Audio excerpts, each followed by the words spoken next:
Hey guys, so a couple people kind of asked me a little bit more about my childhood life. And so one thing I'm going to talk about today is my dad and like my relationship with my dad and how that's affected me as a parent. So just to kind of give a little bit of backstory, my dad and my mom were never together. They were never married.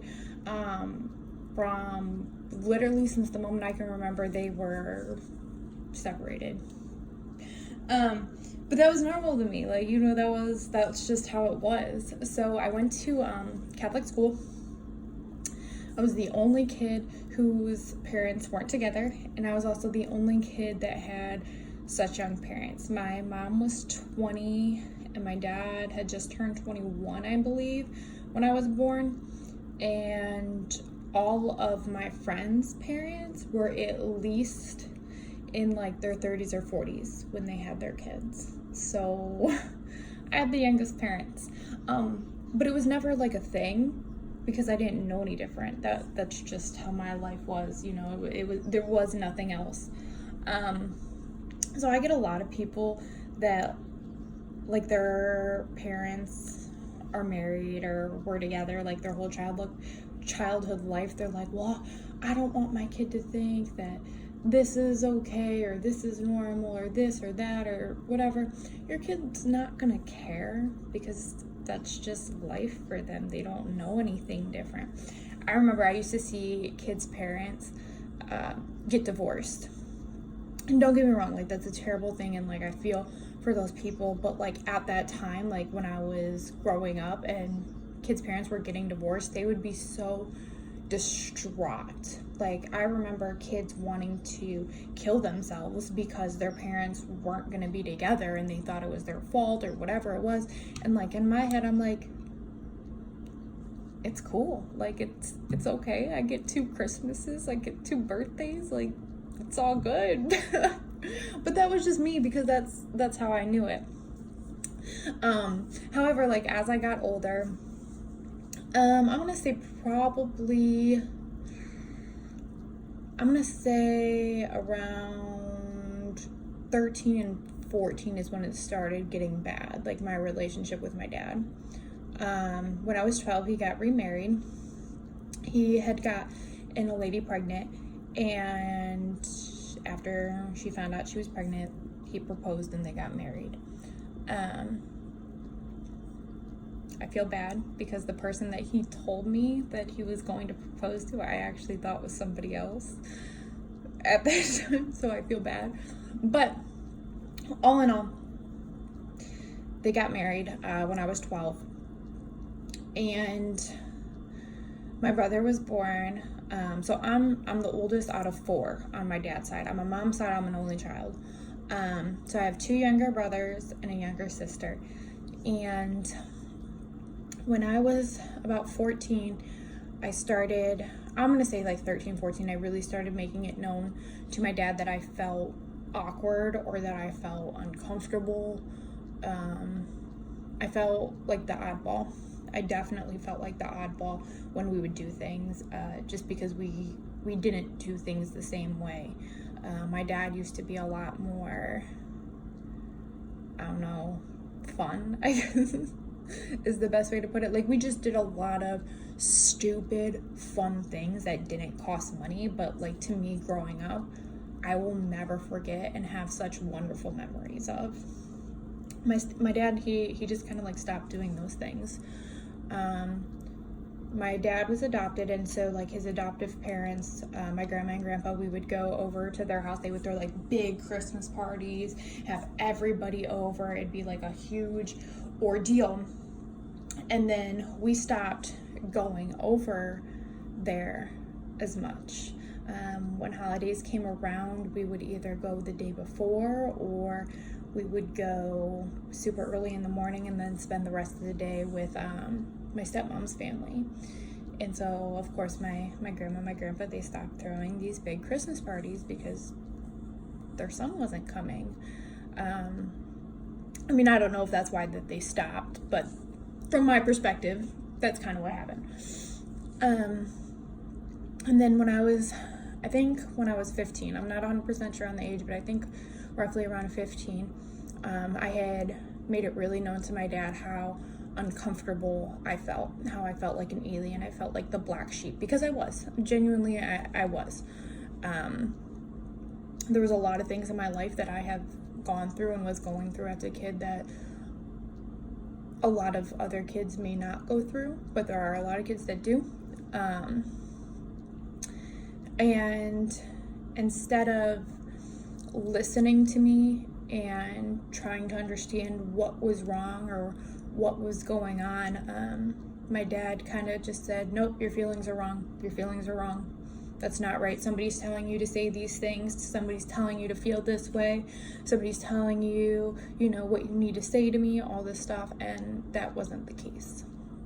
My mom, not one time, even to this day, has said anything negative about my dad or ever told me how to feel about my dad. She's always told me, like, if that's how you feel, like, you should say something. But she's never actually, like, told me how to feel or told me anything negative about him. And I will never forget when I was telling my dad, like, how I felt and how uncomfortable I felt, that he said to me, he's like, I would choose my wife over you any day. And he said to me, he's just like, is that what you wanted to hear? And mind you, like, I was 15. Like, what 15-year-old girl wants to hear that from her dad? Nobody. So it really stuck with me. It's stuck with me through adulthood.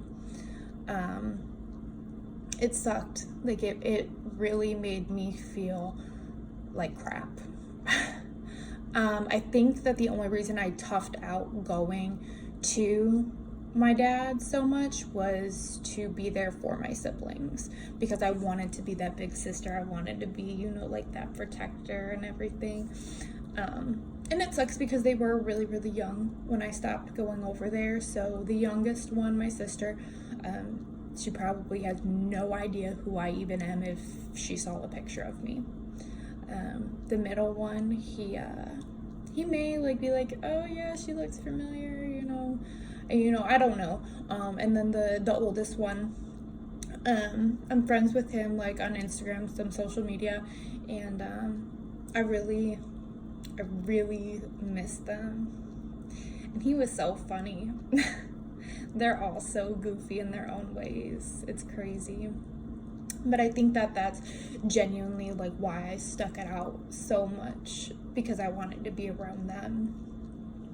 And all this that has happened to me, like my relationship with my dad, puts me in the position. So, like, for example, mine and my son's father aren't together, and I don't know if, like, my son's father still feels this way, but I know for the longest time he really felt like, oh, you're gonna try to take my kid away from me, you're gonna try to not let me see him, all this stuff, because me and him did not get along.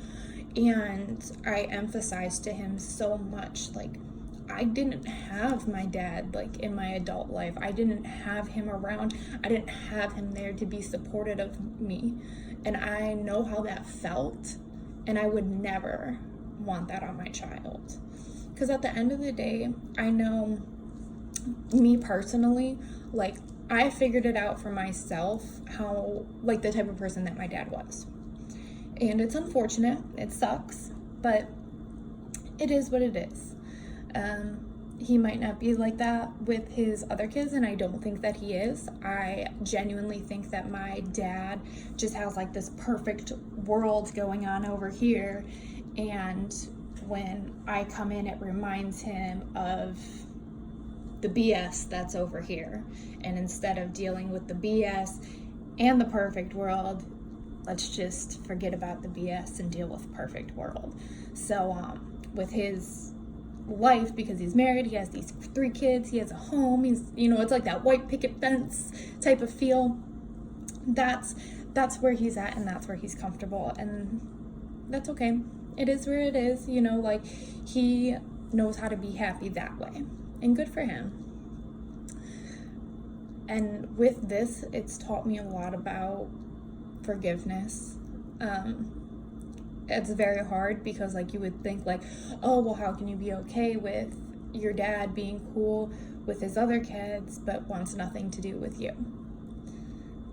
I'm not. Like, it sucks, but at the end of the day, it's just what it is, and I have to accept that and acknowledge it and get past it, because at the end of the day, like, he's not over there stressing, so why should I be, you know? But with that, like, when my son was first born, it was really hard on me because I wanted him to be there. Like, I wanted my son to have his grandpa around. But I realized that there was other people in my family that took on that role for my dad.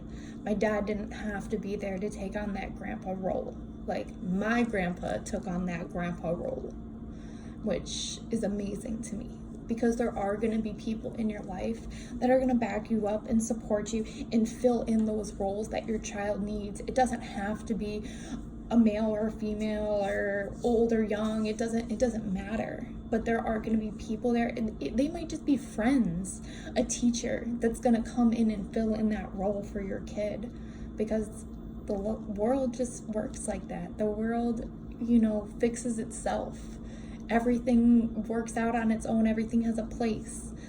And once I came to realize that and accept that, it made everything so much better and so much easier. So I just try to remind myself, even like in the crazy, hectic days, like, it's gonna be okay. Everything's gonna work itself out. Sarah, chill out. It's all good.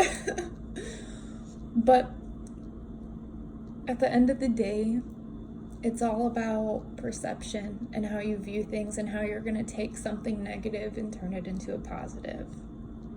I hope you guys have a great day. Have a great weekend. Bye.